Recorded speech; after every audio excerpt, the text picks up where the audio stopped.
Cette girafe, toutes les générations ont joué avec depuis sa création le 25 mai 1961, jour de la Sainte-Sophie.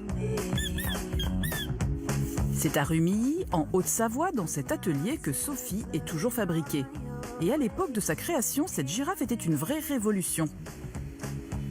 Au début des années 60, la plupart des animaux qui étaient reproduits pour être des jouets étaient des animaux dits de la ferme ou domestiques.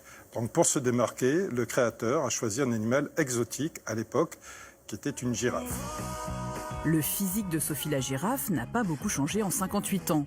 Même si dans les années 2000, sa tête a été bombée et ses pattes élargies pour répondre aux nouvelles normes de sécurité européennes. Un jouet qui reste profondément pensé pour les bébés. Elle a des couleurs contrastées, ce qui permet d'être vue dès les premiers instants de la vie du nourrisson. Deuxième chose, Sophie la girafe a un son dès qu'on la prend, ici, ou ici, ou ici. Ensuite, il y a le goût.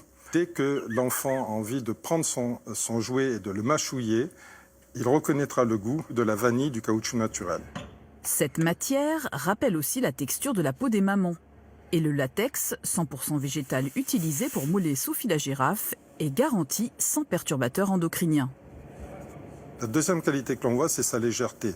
Par rapport à tout autre objet, on va dire souple, celui-ci est très léger, donc il peut être pris en main et puis posé tout près de la tête de l'enfant lorsqu'il s'endort le soir, sans aucun danger. Un jouet sûr et 100% fait main tout au long des 14 opérations nécessaires à sa fabrication.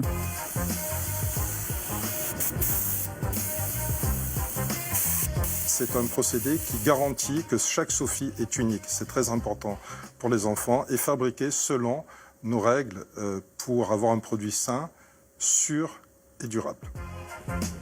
Si dans les années 60, le succès de Sophie s'est fait par le bouche à oreille, aujourd'hui, cette star des bébés est vendue dans plus de 85 pays à travers le monde.